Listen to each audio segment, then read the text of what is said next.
Hey everyone. So today in this video, we're going to be talking about prisons and environmental justice. But really before we can get into some of the environmental injustices that regularly take place in prisons in the United States, we're going to have to go through some of the basic numbers and demographics of what our prison system is in the United States, how big it is, and who it impacts the most before we get into what caused it. So those are the three overarching questions that we're going to address today. We're talking about this and we're doing this module in week 5 because this is my area of expertise. So this is where, as an environmentalist, I have ended up through a series of coalitions with different groups of people working on and kind of looking at the environmental injustices that regularly happen in prisons and jails in the United States.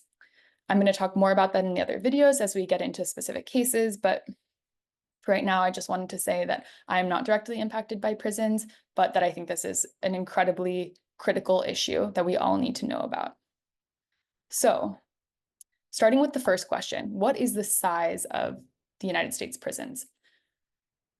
In relation to the rest of the world, the United States has certainly the biggest prison systems, specifically for the size of its economy, for its political structure, and for the labor distributions of people in in similar countries. So this is a NATO country chart to explain like peer countries comparison. And the United States, as you can see in this, is quite literally off the charts in comparison with other founding NATO countries. A question that's really important to ask when you're thinking that the United States has this massive prison system, of all of the total prisoners in the world, the United States has 25% of them.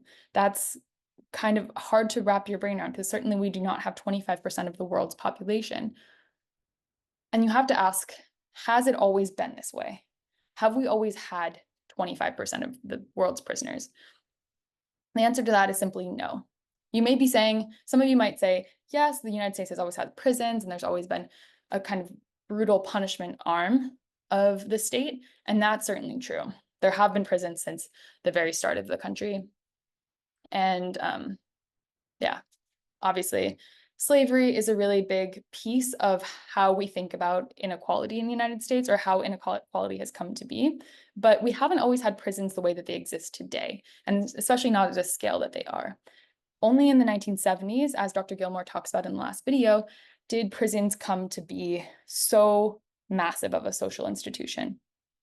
Today, all of the governments in the United States, the federal government, states governments, local governments, spend a combined 180 billion with a B dollars per year on maintaining, staffing, building all of our different types of incarceration facilities.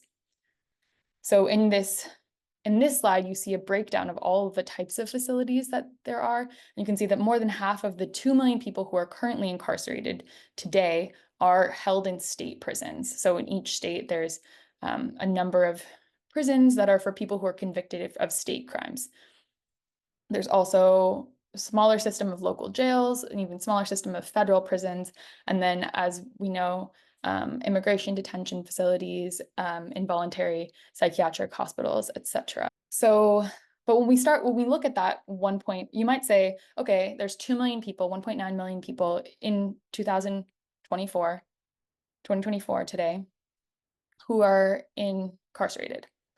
That's not that big of a population because we have 330 million people in the entire United States. But what's important to note is that the people who are currently locked up today are not the people who have ever been incarcerated. That number is closer to 5 million, as you're seeing. And then that's not the number of people who have been affected by the courts and prison system on a larger scale. Those are the next two categories. But the largest net by far is the people who have had an immediate family member incarcerated. And some of you might know someone, or you might yourselves might have had someone directly impacted by the justice system. And that can be incredibly, as you probably know, can be incredibly costly, can be incredibly traumatic, and incredibly stressful. So our prison system affects a really large number, hundreds of millions of people, more than 100 million people in the United States, even if only a smaller fragment of that are people who are currently incarcerated today. The second question, that gets into our second question, which is who is affected? How many people are affected? And who are they by our prison system? So you probably have an idea from all of the discourse that's arisen around mass incarceration, rightfully so, that people who, like working class people of color, are incarcerated at much higher rates than white people and wealthy people. If you see in this breakdown, you can see that every group besides white people in this particular statistic are overrepresented when it comes to the prison population versus the general population. So that means that, so if you look at the number of people who are Native American who are in prison is 3%, whereas they only make up 1% of the total population. This is the same goes for Latino people slightly, and then for African American, for Black people, much higher proportion in prison than in our general society. And then with white people, you see it drops down. So this relates to, again, like Dr. Gilmore was talking about, a much longer history of exploitation and criminalization in the United States and in like European colonization history. But that really comes to bear on the prison system. Additionally, like Dr. Gilmore was talking about, police, courts, and prisons are the punishment arm of racial capitalism. So where racism and capitalism, so economic inequality and racism that enforces economic inequality, come together into to form the basis of our economic system in the United States. And out of that, we have a punishment arm, which manages people who really comes down on people who either can't work or choose not to work or work in illicit economies or participate in crimes of survival. So within all of that, certainly there is violence and people do horrible things to each other, whether or not they end up in prison. But when you're looking at this statistic, you can see that on average, the number of people, the amount of income per year of people who end up in prison is much, much lower than people who, than the average person of any demographic breakdown, as you can see here. Again, if you think about this, like as a personal example, as a much more individual level example, you can imagine two people who commit the exact same crime, but who face very different punishments. So if you think of someone who is white and college educated, likely upper middle class, who commits the same crime as a working class person of color, they could find themselves with either community service or probation, or in some cases, like 10 years or more of prison sentences that are really difficult to get out of. And that comes down to all of the different ways that our punishment system and racial capitalism are discriminatory and predatory and exploitative.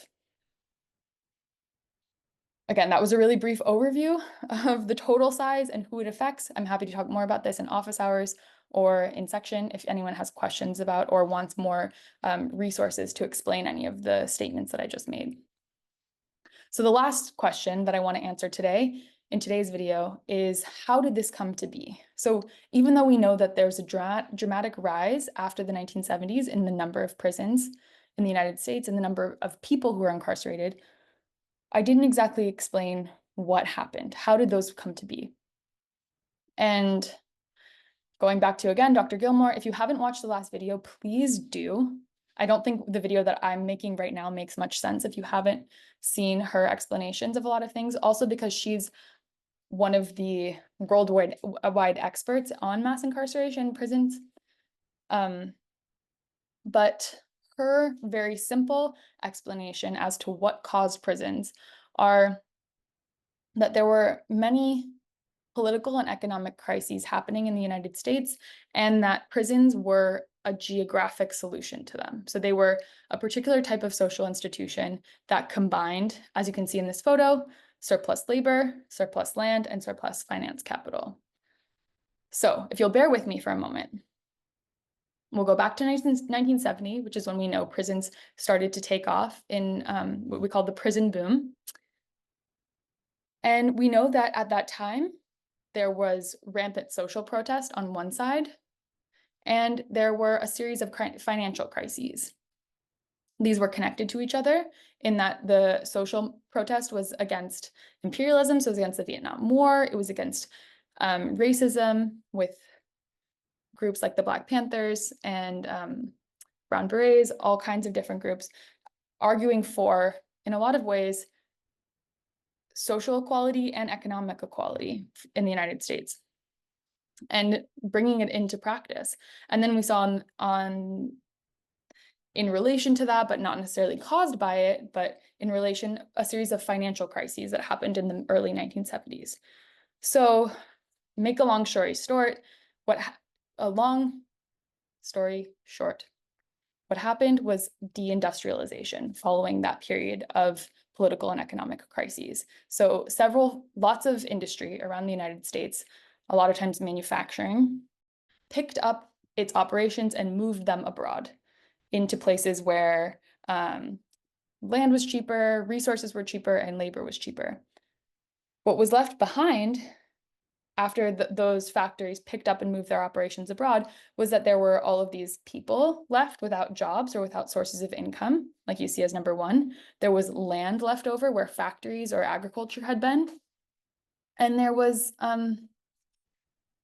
extra finance capital, which is a little bit trickier it's a little more abstract, but there were a lot of investment firms that were looking for low risk investments because the economy had been fluctuating so much.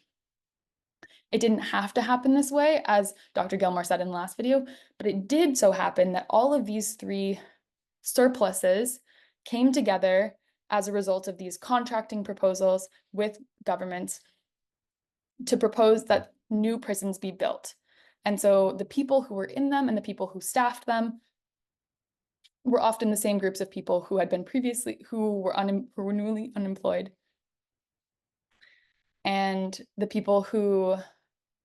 places that they were built were these areas where there was idled land that was no longer used for its economic activity that it had been in previous decades.